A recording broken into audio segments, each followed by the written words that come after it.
Class 10th में है और 24 फरवरी को हिंदी का पेपर देने वाले हो तो उनके लिए वीडियो सबसे ज्यादा इंपॉर्टेंट है। मेरे प्यारे बच्चों, आज मैं आप लोगों को हिंदी का एक ऐसा वायरल पेपर बताने वाला हूं जो कि 24 फरवरी को 100% आपके एग्जाम में बनने वाला है। कोड आप देख सकते हो, कोड है 801 HE कोड मेरे प्यारे बच्चों। और 2025 का एक वायरल पेपर मैं आप लोगों को बता रहा हूँ और यह पेपर जो है 70 नंबर का है और आज ही मैं आप लोगों को 70 में 70 नंबर बिल्कुल पक्का कराने वाला हूँ। अगर पेपर के एक दिन पहले भी इस वीडियो को देख रहे हो तो वीडियो को पूरा का पूरा वॉच करके जाना, क्योंकि आप लोगों को 70 में 70 नंबर आज ही मैं आपको पक्का कराने वाला हूँ। एडमिट कार्ड लेकर जाइएगा और एडमिट कार्ड में सही सही 10 अंकों का अंक यहाँ पे डालिएगा और सही सही अपना नाम लिख दीजिएगा। और इस पेपर को हल करने के लिए आपके पास जो समय है 3 घंटे 15 मिनट का समय दिया जाएगा इस पेपर को हल करने के लिए। मेरे प्यारे बच्चों, गारंटी मेरा कि इस पेपर को पूरा तैयार कर लेते हो तो 2 से 2.5 घंटे के अंदर में इस पूरे के पूरे पेपर को हल करके चले आओगे आप। नीचे निर्देश दिया गया, निर्देश पढ़ना बहुत ही ज्यादा जरूरी है। एक एक निर्देश पढ़ के मैं आप लोगों को बताता चलूंगा। पहला निर्देश बोला है कि प्रारंभ के 15 मिनट परीक्षार्थियों को प्रश्न पत्र पढ़ने के लिए निर्धारित है। 15 मिनट में इस पेपर को आप पढ़ोगे और 3 घंटे में इस पेपर को आपको सॉल्व करना पड़ेगा। यह पहला निर्देश बोला है यहाँ पे। दूसरा निर्देश बोला है कि प्रश्न पत्र 2 खंडों में विभाजित है, एक तो खंड अ में, दूसरा खंड ब में विभाजित है। 2 खंडों में यह पेपर बना हुआ है मेरे प्यारों, 2 खंडों में पेपर विभाजित है। तीसरा निर्देश यह है कि प्रश्न पत्र के खंड अ में बहुविकल्पीय प्रश्न है जिसमें सही विकल्प का चयन करके OMR शीट पर नीले अथवा काले पॉइंट पेन से सही विकल्प वाले गोले को पूर्ण रूप से काला करें। कहने का मतलब है कि खंड अ में बहुविकल्पीय प्रश्न रहेंगे। कितने बहुविकल्पीय प्रश्न रहेंगे? 20 बहुविकल्पीय प्रश्न रहेंगे। उनका उत्तर कहाँ पे देना होगा? आपको OMR शीट पे देना होगा। किस पेन से रंगना होगा? तो नीले पेन का यूज कर सकते हो या काले पेन का यूज कर सकते हो। पेन आपका बॉल पॉइंट पेन होना चाहिए, जेल वाली पेन नहीं होना चाहिए। क्लियर है? चलिए चौथा निर्देश देख लीजिए क्या है। कह रहा है कि खंड अ में बहुविकल्पीय प्रश्न है तो प्रत्येक प्रश्न के लिए 1 अंक निर्धारित है। जो बहुविकल्पीय 20 बहुविकल्पीय प्रश्न पूछा जाएगा खंड अ में, तो उसने बोला है कि एक प्रश्न 1 नंबर के लिए पूछा जाएगा आपसे। ओवरऑल अगर हम बात करें तो 20 ऑब्जेक्टिव क्वेश्चन 20 नंबर के लिए पूछा जाएगा। क्लियर है? चलिए पांचवा देख लीजिए। पांचवा निर्देश क्या है? कह रहा है कि प्रश्न पत्र के खंड अ के प्रश्न है तो 1 घंटा तथा खंड ब के प्रश्नों को हल करने तो 2 घंटे का समय निर्धारित है।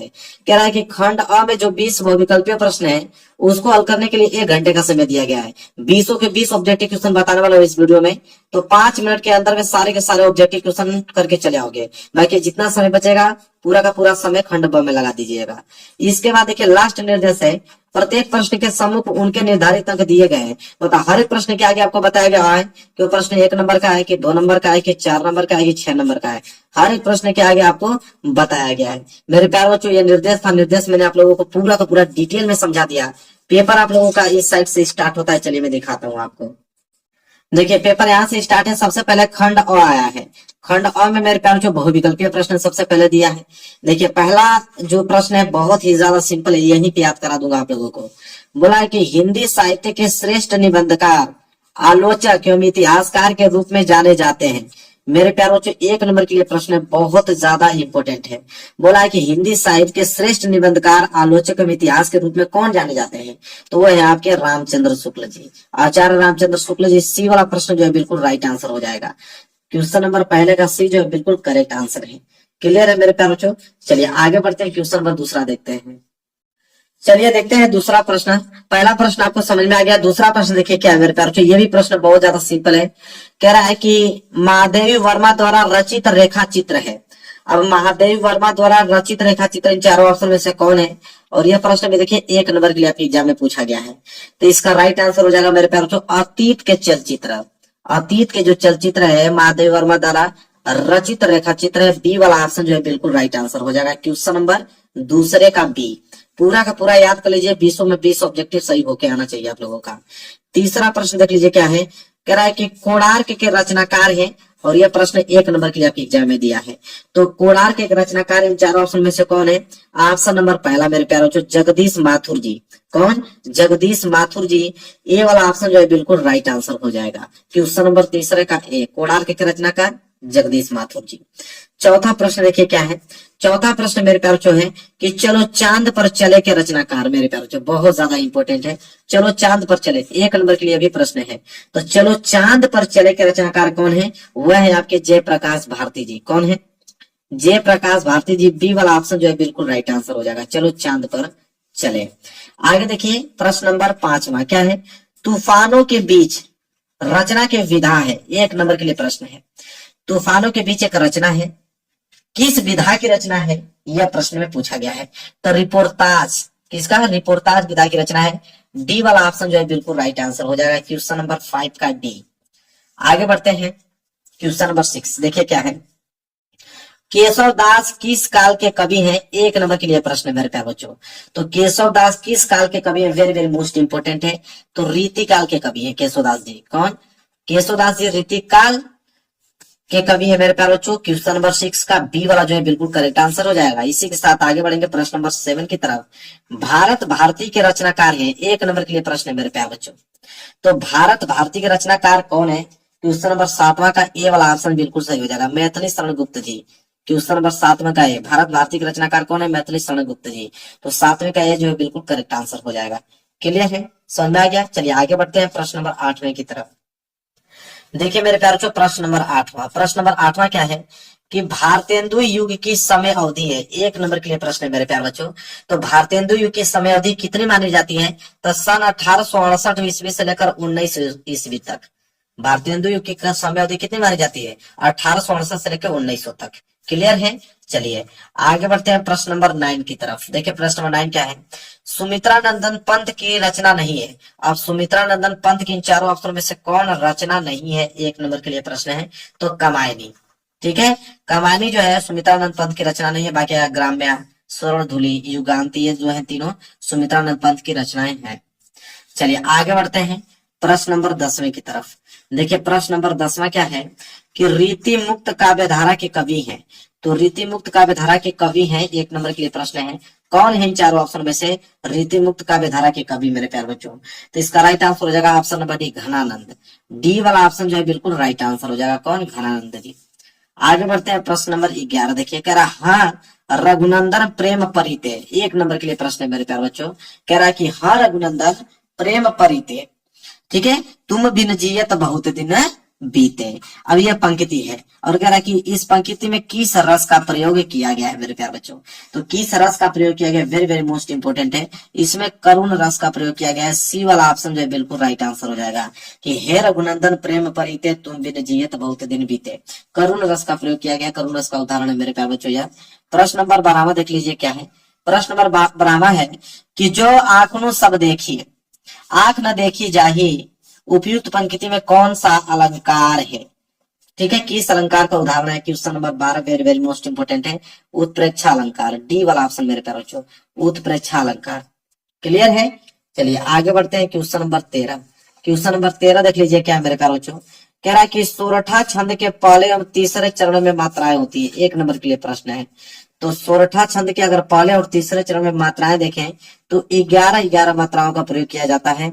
सी वाला ऑप्शन जो है बिल्कुल राइट आंसर हो जाएगा। क्लियर है क्वेश्चन नंबर 13।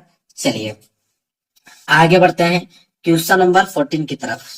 कह रहा है कि सुगम शब्द में उपयुक्त उपसर्ग है, एक नंबर के लिए प्रश्न है। सुगम को अगर मैं तोड़ूं तो क्या हो जाएगा, सुधनगम, सुधनगम होगा। जो आगे जुड़ता है वही आपका उपसर्ग कहलाता है, मतलब सु का मतलब पहला वाला ऑप्शन जो है बिल्कुल राइट आंसर हो जाएगा। क्वेश्चन नंबर 14 का ए वाला जो बिल्कुल करेक्ट आंसर है। समझ में आ गया। आगे बढ़ते हैं क्वेश्चन नंबर 15 की तरफ। देखिए क्वेश्चन नंबर 15 क्या है मेरे प्यारे बच्चों। क्वेश्चन नंबर 15 कह रहा है कि नवरत्न में समास है, एक नंबर के लिए प्रश्न है मेरे प्यारे बच्चों। तो नवरत्न में जो समास है वो द्विगु समास है, ये बात आपको भी मालूम है, बहुत सिंपल प्रश्न है। नवरत्न में समास है द्विगु समास, बी वाला ऑप्शन जो है बिल्कुल राइट आंसर हो जाएगा। समझ में आ गया आपको क्वेश्चन नंबर 15। क्वेश्चन नंबर 16 देख लीजिए क्या है कि पृथ्वी का पर्यायवाची शब्द नहीं है, एक नंबर के लिए प्रश्न है मेरे प्यारे बच्चों। अब पृथ्वी का पर्यायवाची शब्द इन चारों ऑप्शनों में से कौन नहीं, ये बताना है। तो डी वाला ऑप्शन प्रसून, प्रसून जो है वो पृथ्वी का पर्यायवाची शब्द नहीं है। डी वाला जो है बिल्कुल राइट आंसर हो जाएगा, क्वेश्चन नंबर 16 का डी। समझ में आ गया। आगे बढ़ते हैं क्वेश्चन नंबर 17 देख लीजिए क्या है। कह रहा है कि त्वाम शब्द में विभक्ति एवं वचन है, एक नंबर के लिए प्रश्न है मेरे प्यारे बच्चों। तो त्वाम शब्द में विभक्ति और वचन देखा जाए तो ये आपका पहला वाला ऑप्शन द्वितीय विभक्ति और बहुवचन है, द्वितीय विभक्ति बहुवचन है। 17 का ए जो है बिल्कुल राइट आंसर हो जाएगा। आगे बढ़ते हैं प्रश्न नंबर 18 देख लीजिए क्या है। प्रश्न नंबर 18 है कि अर्थ के आधार पर वाक्य के भेद हैं, एक नंबर के लिए प्रश्न है। तो अर्थ के आधार पर वाक्य के कितने भेद होते हैं मेरे प्यारे बच्चों।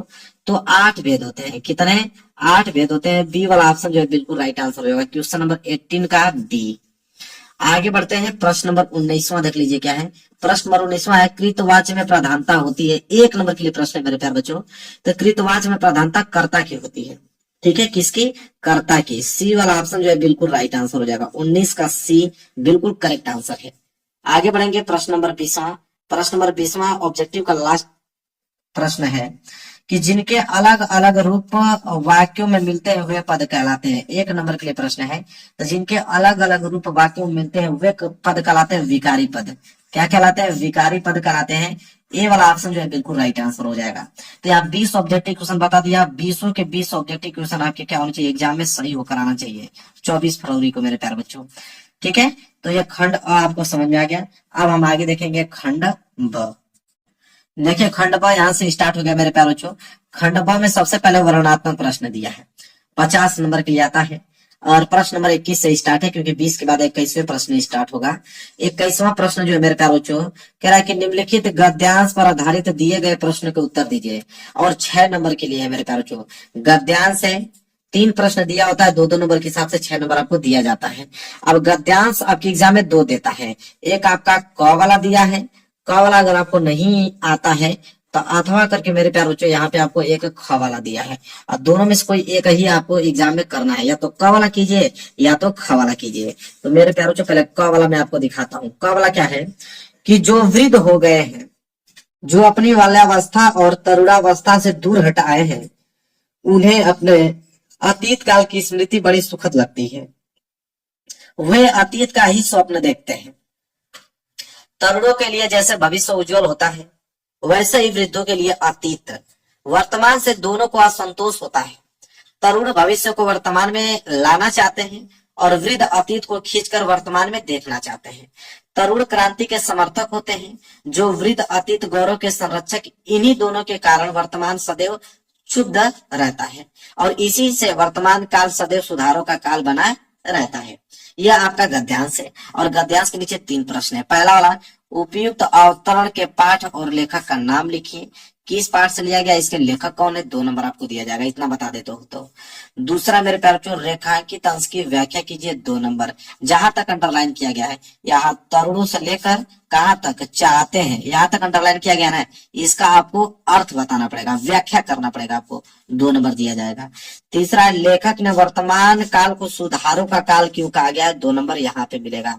तो 6 नंबर आपको क्लियर हो गए। अगर आपको ये कठिन लगता है ये वाला गद्यांश तो कोई दिक्कत नहीं है, आपको अथवा करके ख वाला दिया हुआ है। क्या है कि ईर्ष्या का संबंध प्रतिद्वंदिता से होता है, क्योंकि भिखमंगा करोड़पति से ईर्ष्या नहीं करता। यह एक ऐसी बात है जो ईर्ष्या के पक्ष में भी पड़ सकती है, क्योंकि प्रतिद्वंदिता से भी मनुष्य का विकास होता है। किंतु अगर आप संसार व्यापी सुयश चाहते हैं तो आप रसेल के मतानुसार शायद नेपोलियन की स्पर्धा करेंगे। मगर याद रखिए कि नेपोलियन भी सीजर से स्पर्धा करता था, और सीजर सिकंदर से, तथा सिकंदर हरकुलस से। जिस हरकुलस के बारे में इतिहासकारों का यह मत है कि वह कभी पैदा नहीं हुआ। यह आपका मेरे प्यारे बच्चों क्या है, गद्यांश है। इसके नीचे 3 प्रश्न मैं दिखाता हूं, 2-2 नंबर के हिसाब से 6 नंबर आपको दिया जाएगा। देखिए 3 प्रश्न है। पहला वाला है, उपयुक्त अवतरण के पाठ और लेखक का नाम लिखिए, 2 नंबर के लिए यह प्रश्न है। इसके बाद रेखांकित अंश की व्याख्या कीजिए, 2 नंबर के लिए प्रश्न है। तीसरा, लेखक के अनुसार प्रतिद्वंदिता का सकारात्मक पक्ष क्या है, 2 नंबर के लिए प्रश्न है। ठीक है, 6 नंबर यहाँ से क्या हो गया आपके क्लियर हो जाएंगे। तो दोनों बता दिया, दोनों में से क कीजिए या ख कीजिए। अब आइए प्रश्न नंबर 22 की तरफ। प्रश्न नंबर 21 पूर्ण रूप से कंप्लीट हो गया।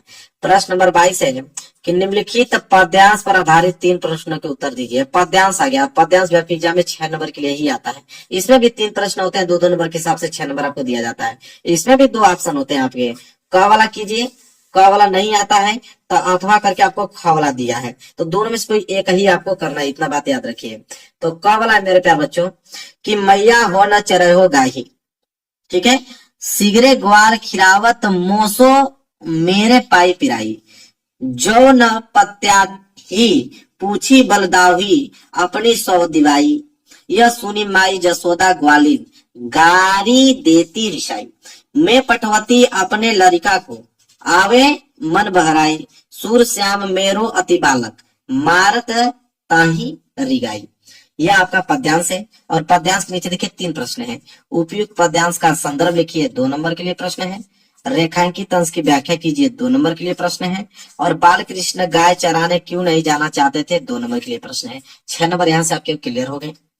ठीक है, अगर ये प्रश्न नहीं आता है, आपको कठिन लग रहा है, तो अथवा करके एक प्रश्न और आपके पास दिया गया है कि चाह नहीं मैं सुरबाला के गहनों में गुथा जाऊं, चाह नहीं प्रेमी माला में बिंद प्यारी को ललचाऊं, चाह नहीं सम्राटों के सौ पर हे हरिडाला जाऊं, चाह नहीं देवों के सिर पर चढ़ूं भाग्य पर इठलाऊं, मुझे तोड़ लेना बनमाली उस पथ में देना तुम फेंक, मातृभूमि पर शीश चढ़ाने जिस पथ जावे वीर अनेक। यह कर दीजिए, यह आपका पद्यांश है। और इसके नीचे 3 प्रश्न है। पहला है उपयुक्त पद्यांश का संदर्भ लिखिए, 2 नंबर के लिए प्रश्न है। और रेखांकित अंश की व्याख्या, दूसरा है रेखांकित अंश की व्याख्या कीजिए, भी 2 नंबर के लिए प्रश्न है। और उपयुक्त अवतरण में पुष्प किसका प्रतीक है, पुष्प को किन चीजों का चाह नहीं है और क्यों नहीं है, 2 नंबर के लिए प्रश्न है। 6 नंबर क्लियर हो गया। तो दोनों प्रश्न बता दिया, आपका मन दोनों में से कोई कीजिए, जो आसान लगेगा वो याद करके जाइएगा। आगे देखिए प्रश्न नंबर 23वां। प्रश्न नंबर 23वां मेरे प्यारे बच्चों क्या है उसको देखिए। प्रश्न नंबर 23वां है, निम्नलिखित संस्कृत गद्यांश का संदर्भ सहित हिंदी में अनुवाद कीजिए। यह संस्कृत का गद्यांश आ गया मेरे प्यारे बच्चों। संस्कृत का गद्यांश आपके एग्जाम में 5 नंबर के लिए पूछा जाता है। और संस्कृत का गद्यांश में भी 2 ऑप्शन दिया होता है, एक क वाला एक ख वाला। तो क वाला मैं यहाँ पे दिखा देता हूँ आप लोगों को, यह क वाला है। ठीक है, यह क वाला है, इसका संदर्भ सहित हिंदी में अनुवाद कीजिए। अगर ये आपको नहीं आता है तो कोई दिक्कत नहीं है, अथवा करके एक ऑप्शन आपके पास और है, और वह है ख वाला। मैं दिखा देता हूँ, यह ख वाला है। तो क वाला कीजिए या ख वाला, दोनों में दिखा दिया। संदर्भ से हिंदी में अनुवाद करोगे 5 नंबर आपको दिया जाएगा। क्लियर है मेरे प्यारे बच्चों। चलिए आगे बढ़ लेते हैं क्वेश्चन नंबर 24 की तरफ। क्वेश्चन नंबर 24 है, दिए गए संस्कृत पद्यांश का संदर्भ सहित हिंदी में अनुवाद कीजिए। अब संस्कृत का पद्यांश आ गया। संस्कृत का पद्यांश भी आपका 5 नंबर के लिए ही होता है। इसमें भी 2 ऑप्शन दिया होता है, एक क वाला दिया है, क वाला नहीं कर पाओगे तो अथवा करके एक ख वाला दिया है। देखिए मैं दोनों दिखा दिया, दोनों का संदर्भ सहित हिंदी में अनुवाद कोई भी करोगे तो 5 नंबर आपको दिया जाएगा। यह क्वेश्चन नंबर 24 है। आगे बढ़ते हैं क्वेश्चन नंबर 25 की तरफ। चलिए अगला प्रश्न देखते हैं, प्रश्न नंबर 25, 25वां प्रश्न देखिए क्या है। 25वां प्रश्न है कि अपने पठित खंड काव्य के आधार पर दिए गए प्रश्नों में से किसी एक प्रश्न का उत्तर दीजिए। और 3 नंबर आपको दिया जाएगा। यह खंड काव्य मेरे प्यारे बच्चों, और खंड काव्य आपके एग्जाम में 3 नंबर के लिए आता है। खंड काव्य जिला वाइज पूछा जाता है मेरे प्यारे बच्चों। आपके जिला में जो खंड काव्य पूछा जाता है वही आपको करना होगा, दूसरा कोई नहीं। दूसरा कर दोगे तो 1 नंबर भी नहीं मिलेगा। तो ध्यान से क्वेश्चन बैंक में किताब में देख लीजिएगा कि आपके जिला में कौन सा खंड काव्य पूछा जाता है, वही खंड काव्य आपको करना है। ठीक है, वैसे खंड काव्य तो बहुत सारे होते हैं, जैसे आप देखिए मुक्ति दूत होता है, ज्योति जवाहर होता है, मेवाड़ मुकुट होता है, इसके बाद अग्र पूजा होता है, इसके बाद जय सुभाष होता है, मातृभूमि होता है, इसके बाद मेरे पास कर्ण होता है। ठीक है, कर्ण के बाद देखिए यहाँ पे करमवीर होता है, फिर तुमुल होता है। इतने सारे होते हैं और सभी अलग अलग डिस्ट्रिक्टों में पूछे जाते हैं, अलग अलग जिलाओं में पूछे जाते हैं। तो आपके जिला में जो पूछा जाता है वही खंड का भी याद करके जाइएगा, लिखिएगा और 3 नंबर आपको दे दिया जाएगा। क्लियर है मेरे प्यारे बच्चों। चलिए आगे बढ़ते हैं, अगला प्रश्न देखिए। अगला है प्रश्न नंबर 26। अब प्रश्न नंबर 26 का सबसे पहले आया है क वाला क्या है कि निम्नलिखित लेखकों में से किसी एक लेखक का जीवन परिचय देते हुए उनके प्रमुख रचना का उल्लेख कीजिए। 5 नंबर आपको दिया जाएगा। यह लेखक का जीवन परिचय मेरे प्यारे बच्चों, जीवन परिचय 5 नंबर के लिए पूछा जाता है। 3 नंबर जीवन परिचय पे और 2 नंबर रचना पे पूछा जाता है। तो रचना आपको लिखोगे तभी 2 नंबर आपको दिया जाएगा। इसमें 3 ऑप्शन दिया हुआ है। पहला रामधारी सिंह दिनकर जी, दूसरा डॉक्टर राजेंद्र प्रसाद जी, तीसरा भगवत शरण उपाध्याय जी। इन तीनों लोगों में से किसी एक लोग का ही आपको जीवन परिचय लिखना है। रचना सहित 5 नंबर आपको दे दिया जाएगा। क्लियर है। क के बाद आपका आता है ख वाला मेरे प्यारे बच्चों, निम्नलिखित कवियों में से किसी एक कवि का जीवन परिचय देते हुए उनके प्रमुख रचना का उल्लेख कीजिए। 5 नंबर आपको दिया जाएगा। अब यह मेरे प्यारे बच्चों लेखक था या कवि का जीवन परिचय आ गया, और कवि का जीवन परिचय भी 5 नंबर, 3 नंबर जीवन परिचय पे, 2 नंबर रचना पे। तो इनका भी रचना लिखना बहुत ही ज्यादा जरूरी है मेरे प्यारे बच्चों, तभी 2 नंबर दिया जाएगा एक्स्ट्रा में। 3 ऑप्शन है, सुमित्रा कुमारी चौहान जी, मैथिली शरण गुप्त जी, बिहारी लाल जी, एक और ऑप्शन चौथा दिया मेरे पास केदारनाथ जी। 4 ऑप्शन दिए हुए हैं, चारों में से किसी एक का ही आपको जीवन परिचय लिखना है, रचना सहित 5 नंबर आपको दिया जाएगा। ऐसा अभी तक कोई ऐसा विद्यार्थी नहीं होगा जिसको जीवन परिचय ना याद आता हो। सारे लोगों को जीवन परिचय याद होगा, सभी लोग लिख के आएंगे, 10 नंबर ले जाएंगे। ठीक है, आगे देखिए। अगला प्रश्न है 27। प्रश्न नंबर 27 है कि अपने पाठ्य पुस्तक में से कंठस्थ कोई एक श्लोक लिखिए जो इस प्रश्न पत्र में न आया हो। अभी मेरे प्यारे बच्चों में पहले आप लोगों को एक संस्कृत का पद्यांश दिखाया था। संस्कृत के पद्यांश को इस श्लोक बोला जाता है। यह नहीं कि वो उठा के लिख दे, वो उठा के लिख दोगे तो 1 नंबर भी नहीं मिलेगा, क्योंकि इसमें ऑलरेडी बोल रखा है कि जो इस प्रश्न पत्र में न आया हो। कोई अलग से आप लिखोगे तब आपको 2 नंबर मिलेगा। तो कम से कम 2 आप श्लोक याद करके जाइएगा, 2 में से कोई एक लिख दीजिएगा जो इस पेपर में ना आया हो, आपको 2 नंबर दे दिया जाएगा। ठीक है, सिंपल है। आगे देखते हैं प्रश्न नंबर 28। प्रश्न नंबर 28 है कि अपने निवास स्थान के आसपास मोहल्ले की नालियों की समुचित सफाई के लिए नगर जनपद के स्वास्थ्य अधिकारी को पत्र लिखे। 4 नंबर के लिए है कि अगर आपके मोहल्ले के आसपास जो नालियां बिल्कुल गंदगी से भरी हुई है, उनको कोई साफ नहीं कर रहा है, तो आप जनपद के जो स्वास्थ्य अधिकारी उनको आप कैसे पत्र लिखोगे। अगर ये नहीं करना चाहते हो कोई दिक्कत नहीं है, अथवा करके एक ऑप्शन आपके पास और है कि अपने विद्यालय के प्रधानाचार्य को छात्रवृत्ति के लिए एक आवेदन पत्र लिखे। छात्रवृत्ति के लिए आवेदन पत्र लिखे, दोनों में से कोई एक आप कर सकते हो, 4 नंबर आपको दे दिया जाएगा। ये प्रश्न नंबर 28 है। क्लियर है, आगे बढ़ेंगे प्रश्न नंबर 29 की तरफ। देखिए मेरे प्यारे बच्चों, प्रश्न नंबर 29। प्रश्न नंबर 29 क्या है कि निम्नलिखित प्रश्नों में से किन्हीं 2 प्रश्नों के उत्तर संस्कृत में लिखिए। 2 नंबर आपको दिया जाएगा। संस्कृत में उत्तर लिखना है। 4 ऑप्शन आपके पास है, पहला, दूसरा, तीसरा, चौथा। 4 प्रश्न है ना, चारों प्रश्नों में से किसी 2 ही प्रश्नों का उत्तर आपको संस्कृत में देना होगा, और यहाँ से 1-1 नंबर के हिसाब से 2 नंबर आपको दिया जाएगा। क्लियर है प्रश्न नंबर 29। आगे देख लीजिए प्रश्न नंबर 30वां क्या है मेरे प्यारे बच्चों कि निम्नलिखित विषयों में से किसी एक विषय पर निबंध लिखे। 7 नंबर आपको दिया जाएगा निबंध के लिए, और आपके इस पेपर का सबसे ज्यादा अंक का निबंध ही पूछा जाता है। 5 निबंध आपके पास है। पर्यावरण प्रदूषण की समस्या एवं समाधान, दूसरा है इंटरनेट, तीसरा है छात्र तथा अनुशासन, चौथा है किसी एक त्योहार का वर्णन, और 5वां है नई शिक्षा नीति। अब इन 5 निबंधों में से किसी एक निबंध का ही आपको लिखना है। 7 नंबर दिया जाएगा। याद रहे, निबंध जब आप लिख रहे हो तो पहली हेडिंग प्रस्तावना सही सही बिल्कुल आप लिखिएगा मेरे प्यारे बच्चों। प्रस्तावना या पहली हेडिंग भूमिका होती है। ये हेडिंग एग्जामिनर पूरा का पूरा चेक करता है, और लास्ट हेडिंग उपसंहार आपका चेक करता है। तो ये 2 हेडिंग आपको किसी कीमत पे सही लिखना है मेरे प्यारे बच्चों। इसके बाद बीच में आप कोई भी हेडिंग बना के लिख सकते हो। क्लियर है। चलिए, इस पूरे के पूरे पेपर को मैंने बता दिया आप लोगों को। अगर पूरा का पूरा पेपर आपको तैयार है 801 HE, तो मेरे प्यारे बच्चों 24 फरवरी को 70 में 70 नंबर करके आओगे, इस बात की गारंटी मेरा। वीडियो को लाइक कर देना, चैनल पर नए हो तो चैनल को जरूर सब्सक्राइब कर लेना। मिलेंगे एक प्यार से नेक्स्ट वीडियो में, तब तक के लिए धन्यवाद।